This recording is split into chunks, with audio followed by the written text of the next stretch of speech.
뷰티풀 큐어 이어서 몸이 스스로를 공격하게 만드는 것을 찾아내면 면역계의 작용 방식을 더 깊이 알 수 있다고 생각했던 사카구치는 옳았다. 사카구치 이전에 정통면역 이론에서 통용되던 관념은 몸을 이루는 성분을 공격하는 면역세포는 면역계에서 걸러지며 애초에 혈류에 도달하지도 못한 채 흉선에서 제거된다는 것이었다. 그러나 사카구치 그리고 그와 동시대를 살았던 과학자들은 상황이 이보다 훨씬 더 복잡하다는 것을 입증해냈다. 면역계에는 몸의 구성 성분을 감지해낼 수 있는 세포들이 포함되어 있으며 이들은 면역 반응을 막는 파수꾼 역할을 하기 위해 그곳에 있는 것이다. 게다가 우리는 이제 이 지식도 빙산에 불과하다는 것을 알고 있다. 사실 T세포의 유형이 상당히 많기 때문이다. 이러한 다양성은 정상과 조절세포라는 조악한 범주로 나뉘는 수준을 훨씬 넘어선다.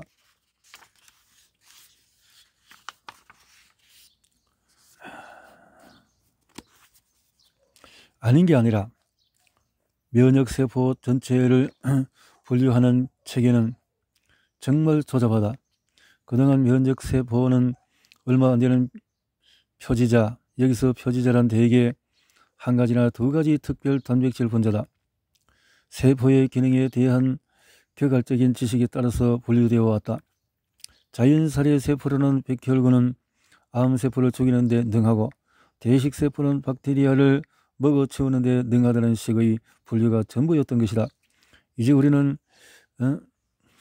자연살해 세포건 대식세포건 그 유형이 아주 다양하고 수차고 많다는 것, 우리가 분류해낸 세포의 범주 각각에 수많은 하위 범주가 있다는 것을 알게 되었다. 수천 가지 상이한 유형의 자연살해 세포를 분류하는 방법을 찾아낸 연구도 있을 정도다.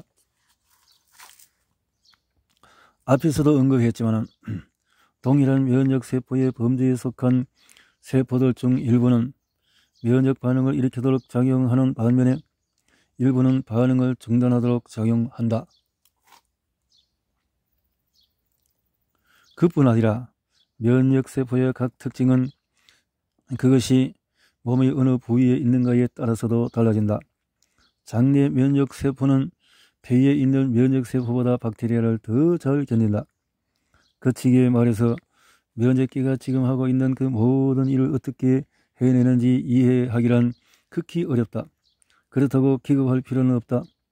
구글 검색 엔진처럼 매우 간단해 보이는 원리도 그것을 만든 과정을 이해하기란 지극히 어렵다. 단어 몇 개 검색하고자 인터넷을 뒤지고 다니는 일은 이제 일상이 되었지만은 사실 그 뒤에는 엄청나게 복잡한 알고리즘이 연결되어 있으며 그 각각은 한 사람이 아니라 여러 사람으로 구성된 전문가가 고안해낸 것이다.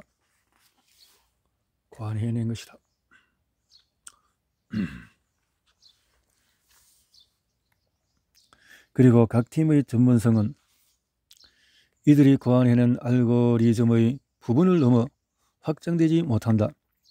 면역학이 승리를 맛보기 시작한 이후 인류가 건강혁명의 여명계에 있다고 말해도 과정이 아닌 이유는 면역계의 중추 일부를 알아냈기 때문이다. 활동을 증가시키거나 중단시키는 약물을 투입할 때 면역계 전체의 행동을 극적으로 바꾸는 세포와 분자들이 바로 그 중추다. 이러한 약물을 항사이토카인 혹은 사이토카인 억제 항체라고 한다. 가령 단 하나의 사이토카인 INF를 차단하기만 해도 관절염의 염증을 완화시킬 수 있다. 이 경우에 INF 면역세포가 상호 연쇄작용을 통해 자가면역 공격을 증폭시키는 대먹임 회로를 끊어버림으로써 폭풍처럼 몰려오는 효과를 차단하는 것이다. 만일 면역계에 또 하나의 중추임이 틀림없는 조절 T세포의 작용이나 수치에 영향을 끼칠 수 있는 약물이나 음식 혹은 프리바이오틱스나 프로바이오틱스가 개발된다면 우리는 알레르기와 다른 자가 면역 질환에 대한 새 치료법을 갖게 될 것이다. 그 사이에 면역학 혁명의 다음 본거지, 이미 어느 정도 혁명을 일궈낸 본거지는 바로 암치료 분야다. 암치료 분야에서는 최근 면역계를 조절하는 완전히 다른 방식이 발견되고 그에 대한 지식이 축적되면서 새로운 의학 분과가 탄생했다.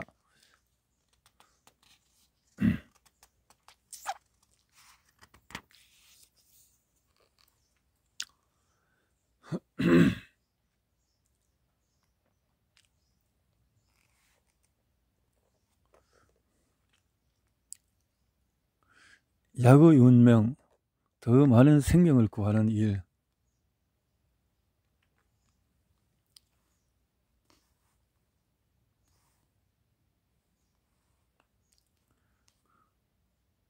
젊은 환자를 만날 때마다 울어요. 2016년 뉴욕타임스와의 인터뷰에서 짐의 아내 파드메니 샤마가 한 말이다.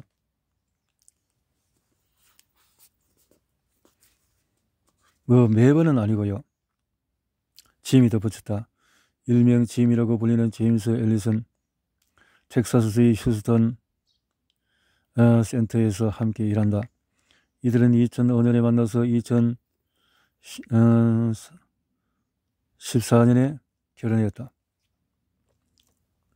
이들이 만나기 10년 전 앨리슨과 그의 연구팀은 암치료제 혁명을 가져온 중대한 발견을 해냈다. 대대적인 광고가 벌어졌고 그럴 만도 했다. 암 전문의들은 앨리슨의 아이디어가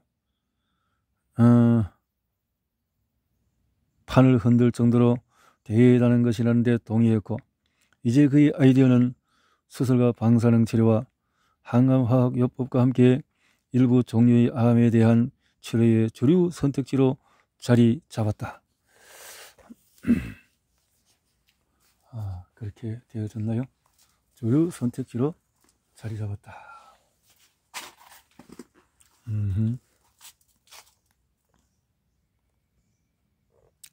한 가지 사례를 들어보자.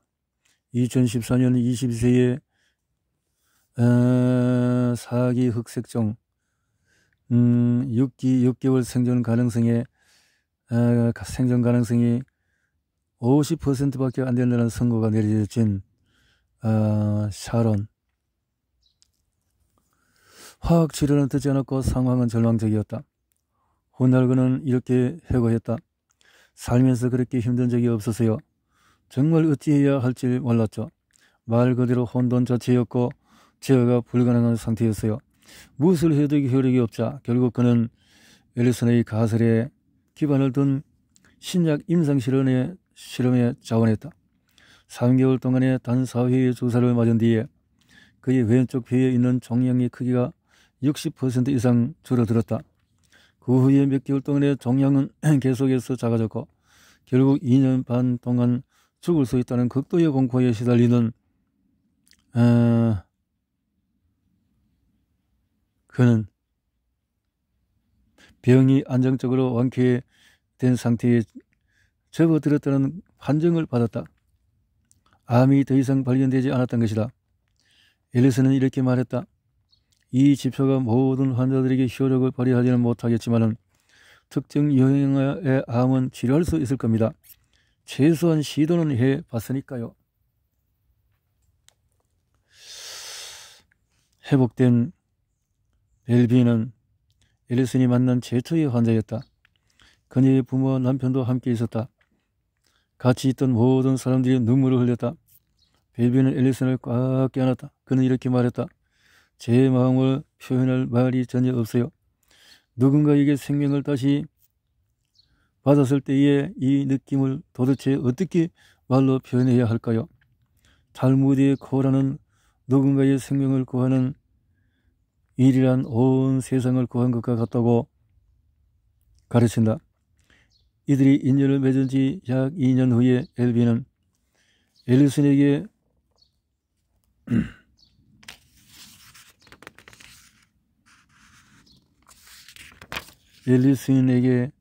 첫 아기의 사진을 보냈고, 그로부터 2년 후에 둘째 아이의 사진을 보냈다.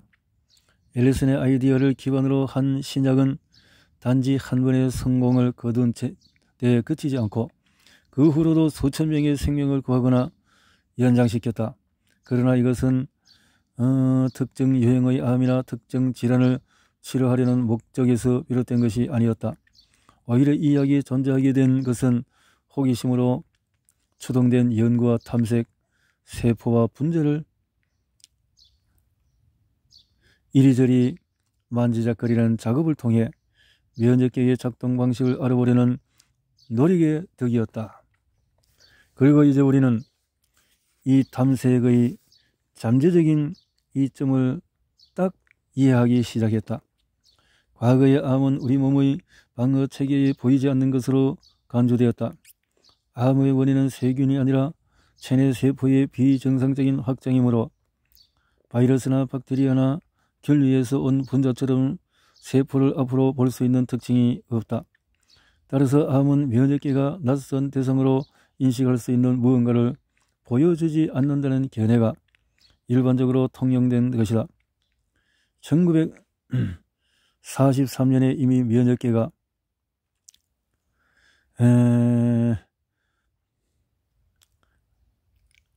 암에 반응한다는 최초의 실험 증거가 발표된 바 있지만 이러한 생각은 30년이 넘는 세월 동안에 논란거리로 남아 있었다.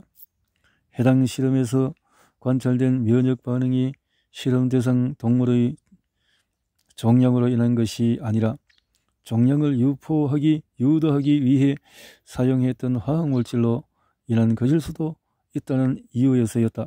하지만 결국 여러 방향에서 나타난 증거들은 면역계가 암과 싸울 수 있고 실제로도 싸운다는 것을 입증했다. 면역세포가 종양 속으로 침투하는 것이 밝혀졌고 실험실에서 불리한 면역세포가 암세포를 죽일 수 있는 것으로 밝혀졌다. 그뿐 아니라 적절한 면역계가 없도록 유전자 변형을 시킨 생쥐들은 특히 암에 취약한 것으로 드러났다. 특히 벨기에의 과학자 티에리 부은의 연구는 세포를 암세포로 바꾸는 유전적 변화 및 후성적 변화만으로도 면역계가 그 암세포를 충분히 감지해낼 수 있다는 이론을 확립했다.